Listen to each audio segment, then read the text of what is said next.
નમસ્કાર વિદ્યાર્થી મિત્રો, હું સાહિલ તુર્કી આપ સૌનું સ્વાગત કરું છું। આજે આપણે અંગ્રેજીના એક મહત્વના ટોપિક વિશે ચર્ચા કરવાના છીએ, જે ખાસ કરીને ધોરણ 10, 11, 12 અને જે લોકો એક્ઝામની તૈયારી કરી રહ્યા હોય છે, જેમ કે જવાહર નવોદય સૈનિક સ્કૂલ, આ ઉપરાંત કોમ્પિટિટિવ એક્ઝામની તૈયારી કરનારા વિદ્યાર્થી મિત્રો માટે પણ સિમ્પલ કહી શકાય એવો ટોપિક, પણ પેપરના અંદર આના માર્ક્સ સારી રીતે જો તમે પ્રિપરેશન કરી ન જાઓ તો સારી રીતે આના માર્ક્સ કપાઈ જતા હોય છે। તો આ ટોપિક ઉપર આજે આપણે ડીપમાં ચર્ચા કરવાના છીએ। તો મિત્રો જોડાઈ રહો મારી સાથે, ચેનલને સબસ્ક્રાઈબ કરો અને હા, વિડીયોને અંત સુધી જોશો તો આજે એક નવો ટોપિક કે જેના ઉપર આપણે ચર્ચા કરવાના છીએ, ટોપિકનું નામ છે, તો ચાલો મિત્રો આર્ટિકલના મહત્વના મુદ્દાઓને સમજવાનો પ્રયત્ન કરીએ। ટૂંકમાં એકદમ શોર્ટલી, બ્રીફલી આ મુદ્દાઓને આપણે સમજશું, કઈ રીતે આ મુદ્દાઓ છે અને કઈ રીતે પેપરના અંદર આપણને ગ્રામરને ધ્યાનમાં રાખીને આ મુદ્દાઓ આપણને કામ લાગવાના છે। તો એ મુદ્દાઓને વ્યવસ્થિત સમજવાનો પ્રયત્ન કરીએ। અને હા, આર્ટિકલ એક એવો ગ્રામરનો પોઈન્ટ છે કે જે દરેક એક્ઝામની અંદર મેક્સિમમ 1 કે 2 માર્કના અંદર આવતો હોય છે। તો આપણે ટૂંકમાં જલ્દી આ મુદ્દાઓને સમજવાનો પ્રયત્ન કરીએ। તો જેવી રીતે તમને લોકોને બતાય છે, આર્ટિકલ્સના મુખ્ય 2 પ્રકારો હોય છે, indefinite article and definite article. હવે ઇનડેફિનેટ આર્ટિકલના અંદર વાત કરીએ તો ઇનડેફિનેટ આર્ટિકલના બી મુખ્ય 2 પ્રકારો છે, એ અને એન્ડ। આર્ટિકલ એ ની વાત કરીએ આપણે। જો મિત્રો ઓવરઓલ જોવા જઈએ તો આર્ટિકલ એ, એન અને ધ છે, બટ એ અને એન એ ઇનડેફિનેટ આર્ટિકલ છે, જ્યારે ધ એ ડેફિનેટ આર્ટિકલ છે।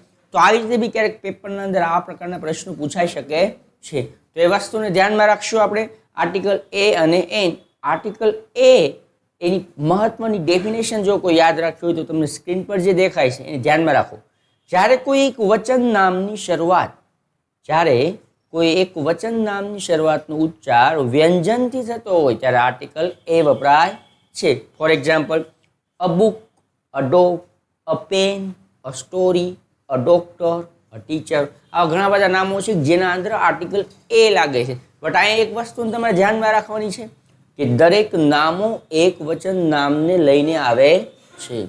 ઘણી બધી વખત પેપરના અંદર બહુવચન નામો આવતા હોય છે, એના આગળ આપણે આર્ટિકલ એ લગાડીને આવતા હોઈએ છીએ। તો આ ભૂલને આપણે અહીંયા કરવાની નથી, એટલા માટે આ ડેફિનેશન કે આ વ્યાખ્યા છે પ્રોપરલી જોવાની છે। જોઈએ આગળ, એક વચન નામની શરૂઆત સ્વરથી થતી હોય, પણ ઘણી વખત એવું બી બનતું હોય કે એનો ઉચ્ચાર વ્યંજનથી થતો હોય તો પણ આર્ટિકલ એ જ લાગે। હવે જો આ ધ્યાન આપવું, અ યુરોપિયન, હવે તમને એમ થશે અ યુરોપિયનમાં નામની શરૂઆત ઈ થી થાય છે, ઈ નામના એક વર્ડથી થાય છે, ઈ નામના એક લેટરથી થાય છે। ઈ એ પોતે સ્વર છે, ઈ એ પોતે શું છે, વોવેલ છે। વોવેલ માટે એન લાગવો જોઈએ, બટ અહીંયા અ લાગશે। કેમ? કારણ કે યુરોપિયન ગુજરાતી ભાષામાં ય એ વ્યંજન છે, ધેટ ઇઝ વાય અહીંયા શું લાગશે, આર્ટિકલ એ।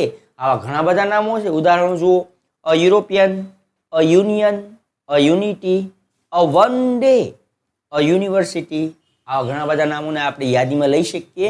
એવા નામો કે જેના નામનું પ્રથમ અક્ષર છે એ સ્વર છે, પણ ગુજરાતીમાં એનો ઉચ્ચાર વ્યંજનથી થાય છે। આપણે આપણી માતૃભાષાના સ્વર વ્યંજનને ધ્યાનમાં રાખવાના રહેશે। જો આ વસ્તુને ધ્યાનમાં રાખવામાં આવશે તો 100% આર્ટિકલ એ અને એન વચ્ચેનો જે આ તફાવત છે એને આપણે આરામથી ક્લિયર કરી શકીશું। જોઈએ આગળ, અમુક ચોક્કસ સંખ્યા દર્શક શબ્દો કે પરિમાણવાચક શબ્દો, માપ દર્શાવતા શબ્દો માટે પણ આર્ટિકલ એ મુકાય, જેમ કે અ 1, અ 10, અ 100, અ 1000, અ મિલિયન, અ બિલિયન, કરોડોની સંખ્યા હોય તો બી આર્ટિકલ એ લાગશે। આ ઉપરાંત માપદર્શક a dozen, a gross, a pair of scissors, a couple of days, જોડિયા શબ્દોને અથવા તો જોડિયા નામોને દર્શાવવા માટે પણ આર્ટિકલ એ લાગશે। હવે આ જો અમુક ચોક્કસ સંખ્યા દર્શક નામોમાં 11 વાળી સિરીઝ છે, જે 11 વાળી, એના અંદર આર્ટિકલ એન આવશે, એને અપવાદ તરીકે આપણે જોશું, અને સમય દર્શકમાં એન અવર આવશે। ચાલો આગળ જોઈએ, મોસ્ટ ઇમ્પોર્ટન્ટ થિંગ્સ। આ જે પીડીએફ છે, આ જે સ્ક્રીન ઉપર તમને બતાવી છે અહીંયા સ્ક્રીન પર, એ વસ્તુને પહેલા ધ્યાનમાં રાખી લેશો તો આ બહુ મહત્વનો પાયાનો રૂલ્સ છે। કયો રૂલ્સ છે? બહુવચન નામો આગળ ક્યારેય પણ આર્ટિકલ એ કે એન લાગતો નથી। બહુવચન નામો આગળ ક્યારે આર્ટિકલ એ કે એન લાગતો નથી. તો પ્રશ્ન એ થાય, સ્વાભાવિક છે, બહુવચન નામો આગળ શું લગાડવું? બહુવચન નામો આગળ આર્ટિકલ ધ અથવા તો ઓમિશન ઓફ આર્ટિકલ, એટલે કે એક પણ આર્ટિકલ લાગતો નથી. એ વસ્તુને સમજવાનો પ્રયત્ન કરશું. એના સાથે સાથે આર્ટિકલ એનને પણ જોઈ લઈએ. કોઈ પણ એક વચન નામની શરૂઆતનો ઉચ્ચાર સ્વરથી થતો હોય તો આર્ટિકલ એન લાગે છે. જેમ કે N orange, an apple, an elephant, an umbrella etcetera. હવે જો આ દરેકે દરેક નામો જે તમે સ્ક્રીન પર દેખાઈ રહ્યા છે એ નામો જુઓ, દરેકે દરેક નામોનું પ્રથમ અક્ષર સ્વર સ્વર સ્વર સ્વર છે. બટ આ મિત્રો અહીં એક વસ્તુને ફરીથી ધ્યાનમાં રાખવાની છે. કઈ વસ્તુ? કે નામનું પ્રથમ અક્ષર સ્વર છે, બટ એનું ગુજરાતીમાં ઉચ્ચાર પણ સ્વર છે. એટલા માટે જ આપણે શું મૂક્યું? એન મૂક્યું. જો નામનો પ્રથમ અક્ષર સ્વર હોત અને એનો ગુજરાતીમાં ઉચ્ચાર વ્યંજન હોત તો આપણે આર્ટિકલ એ મૂકે જ.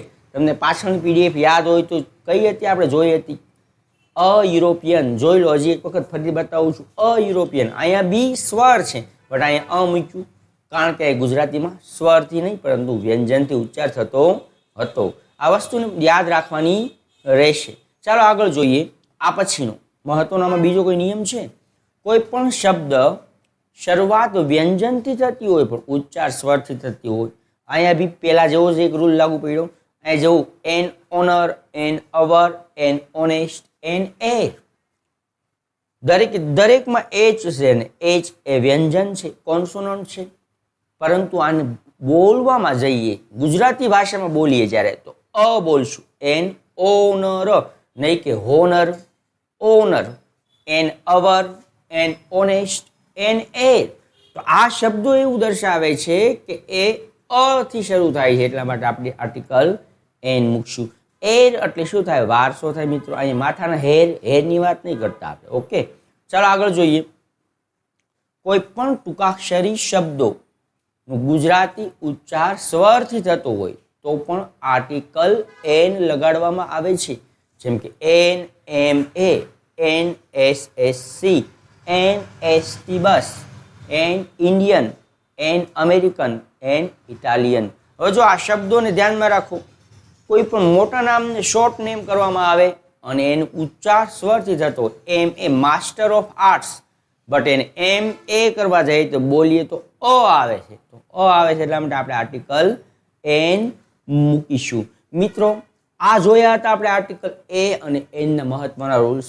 આવા રૂલ્સને વધુ સમજવા માટે, વધુ આની એક્સરસાઇઝ માટે અને વધુ આ બાબતને વધુ સમજવા માટે મારા ચેનલને સબસ્ક્રાઈબ કરો, વિડીયોને જોતા રહો અને આર્ટિકલ ધના નિયમો કેવા છે એના વિશે પણ થોડી ચર્ચાઓ કરીશું. મળીએ મિત્રો નવી ચેનલમાં. તમારું સૌનું ફરી એક વખત સ્વાગત છે. મારી ચેનલને વધુ અપગ્રેડ કરવા માટે ચેનલને આજે જ સબસ્ક્રાઈબ કરો અને ઇંગ્લિશની વ્યવસ્થિત પાયાની જાણકારી તમારી ભાષામાં સરળ રીતે રજૂ કરવા માટે હું વધારી રહ્યો છું. તો મને સપોર્ટ કરો અને મારી ચેનલને આગળ લઈ જાઓ. તો મિત્રો હું આવા ગ્રામરના, ઇંગ્લિશને રિલેટેડ ઘણા બધા વિડીયો લઈને આવતો રહીશ. મળીએ મિત્રો નવી ચેનલમાં. ધન્યવાદ.